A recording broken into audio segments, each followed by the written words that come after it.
जरूरी है। नमस्कार, MNS न्यूज लाइव में आप सभी का स्वागत है। मैं हूँ आपके साथ आंचल। तो आइए देखते हैं देश और दुनिया की तमाम बड़ी खबरें। सनातन धर्म पर उदयनिधि और ए राजा की टिप्पणियों के खिलाफ सुप्रीम कोर्ट ने जारी किया नोटिस। सनातन धर्म पर विवादित टिप्पणी करने वाले तमिलनाडु के मंत्री और डीएम के नेता उदयनिधि स्टालिन के खिलाफ सुप्रीम कोर्ट ने शुक्रवार को नोटिस जारी कर दिया है। साथ ही डीएम के नेता ए राजा के खिलाफ भी नोटिस जारी किया गया है। कोर्ट ने कहा है कि इस मामले में भी हेड स्पीच पर लंबित दूसरी याचिकाओं के साथ सुना जाएगा। चेन्नई के एक वकील ने याचिका दाखिल कर मांग की है कि तमिलनाडु के सनातन धर्म के खिलाफ हो रहे कार्यक्रमों के असंवैधानिक करार दिया जाएगा। ये मामला अब सुप्रीम कोर्ट पहुंच चुका है। याचिका में उदयनिधि स्टालिन और सनातन धर्म विवादित बयान देने वाले अन्य नेताओं के खिलाफ FIR दर्ज कर कानूनी कार्रवाई का आदेश देने की मांग की गई है। आइए बढ़ते अब अगली खबर की ओर। धनगर समाज को आरक्षण देने के लिए सरकार सकारात्मक, सीएम शिंदे। मुख्यमंत्री एकनाथ शिंदे ने गुरुवार को बताया कि धनगर समाज को आरक्षण देने के लिए सरकार सकारात्मक है। आज धनगर समाज के शिष्टमंडल के साथ ही विभिन्न मुद्दों पर चर्चा की गई है और आरक्षण को लेकर धनगर समाज की भूमिका वही है जो सरकार की है। मुख्यमंत्री शिंदे की अध्यक्षता में गुरुवार को धनगर समाज के शिष्टमंडल के आरक्षण को लेकर सांदरी गेस्ट हाउस में बैठक हुई। इस बैठक के बाद सीएम शिंदे ने पत्रकारों को बताया कि सरकार धनगर समाज के आरक्षण को लेकर जल्दबाजी में कोई फैसला नहीं लेना चाहती। राज्य सरकार मध्य प्रदेश, बिहार और तेलंगाना राज्यों में धनगर समाज को दिए गए आरक्षण का अध्ययन कर रही है। आज धनगर समाज के प्रतिनिधिमंडल की रिपोर्ट देश के अटॉर्नी जनरल को भेजी जाएगी और राज्य सरकार के स्तर पर ऐसा निर्णय लेने के लिए मार्गदर्शन लिया जाएगा। साथ ही यदि सरकारी निर्णय लेने की प्रक्रिया में कोई समस्या आती है तो आवश्यकता अनुसार धनगर समुदाय के आरक्षण का अध्ययन करने के लिए पूर्व न्यायाधीश की अध्यक्षता में एक समिति नियुक्त की जाएगी। उन्होंने कहा कि इस समिति में धनगर समाज के प्रतिनिधियों को शामिल कर आदिवासी समाज की तर्क पर संचालित योजनाओं का लाभ प्रभावी ढंग से धनगर बंधुओं को दिया जाएगा। इसके साथ ही आंदोलन के दौरान धनगर समुदाय के सदस्यों के खिलाफ दर्ज मामले वापस ले लिए जाएंगे। उप मुख्यमंत्री देवेंद्र फडणवीस ने कहा कि धनगर समाज आरक्षण को लेकर सरकार संवेदनशील है। हमारा प्रयास है कि इस समस्या का समाधान हो।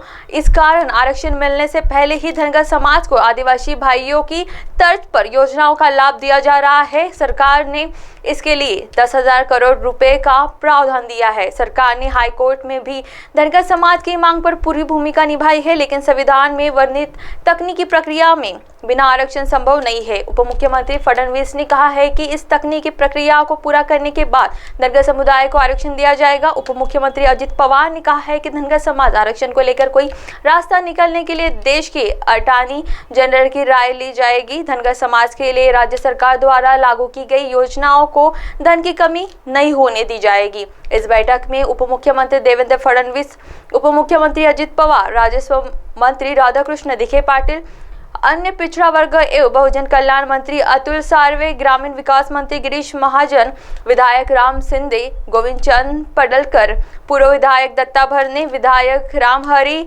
रूपनवार, यशवंत सेना के बाला साहेब, प्रदेश अध्यक्ष मानिकराव दांगड़े, राष्ट्रीय संगठन गोविंद नरवाटे, प्रदेश महासचिव नितिन धायगुड़े, प्रदेश उपाध्यक्ष साधन पाटिल, बबन राव रांगे, राजेंद्र रामचंद्र डांगे एवं धनगर समाज के प्रतिनिधि उपस्थित रहे। आइए बढ़ते हैं अगली खबर की ओर। राष्ट्रीय अंतर्राष्ट्रीय बाजारों में पहुंच का सशक्त माध्यम बनेगा Uttar Pradesh international trade show. Draupadi Murmu. राष्ट्रपति द्रौपदी मुर्मू ने गुरुवार को कहा कि Uttar Pradesh international trade show राज्य के निर्माताओं और उद्यमियों के लिए राष्ट्रीय और अंतर्राष्ट्रीय बाजारों में अपनी पहुंच स्थापित करने का एक सशक्त माध्यम बनेगा। राष्ट्रपति आज ग्रेटर नोएडा में उत्तर प्रदेश के पहले अंतर्राष्ट्रीय व्यापार शो का उद्घाटन करने के बाद उपस्थित लोगों को संबोधित कर रही थी। उन्होंने कहा कि Uttar Pradesh international trade show प्रदेश के उत्पादों को देश विदेश के बाजारों तक पहुंचाने के लिए एक स्वागत योग्य कदम है। उन्होंने इस पर खुशी जताई कि इस ट्रेड शो में 2000 से अधिक निर्माता अपने उत्पाद प्रदर्शित कर रहे हैं और 66 देशों में 400 से अधिक खरीदार इस व्यापार शो में भाग ले रहे हैं। उन्होंने विश्वास व्यक्त किया कि यह आयोजन प्रदेश के निर्माताओं और उद्यमियों के लिए राष्ट्रीय एवं अंतर्राष्ट्रीय बाजारों में अपनी पहुंच स्थापित करने का एक सशक्त माध्यम बनेगा। राष्ट्रपति ने कहा कि इस ट्रेड शो एक जिला एक उत्पाद के विभिन्न उत्पादों का प्रदर्शन सराहनीय है। उन्हें यह जानकर खुशी हुई कि हस्तशिल्प आधारित उत्पादों के साथ साथ राज्यों के युवा उद्यमी विशेषकर महिला उद्यमी भी अपने उत्पादों का प्रदर्शन कर रही है। उन्होंने उद्यमिता और श्रम शक्ति में महिलाओं को भागीदारी बढ़ाने की आवश्यकता पर जोर दिया है।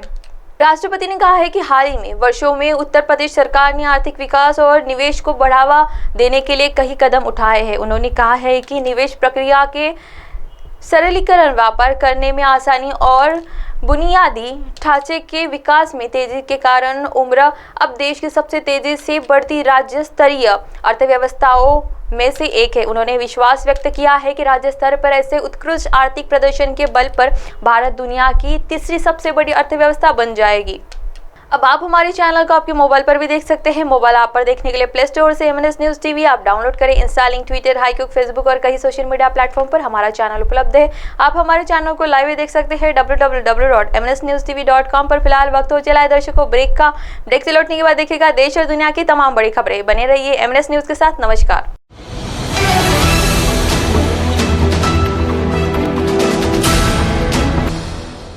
ये है MNS न्यूज़ नेटवर्क और आप देख रहे हैं MNS न्यूज़।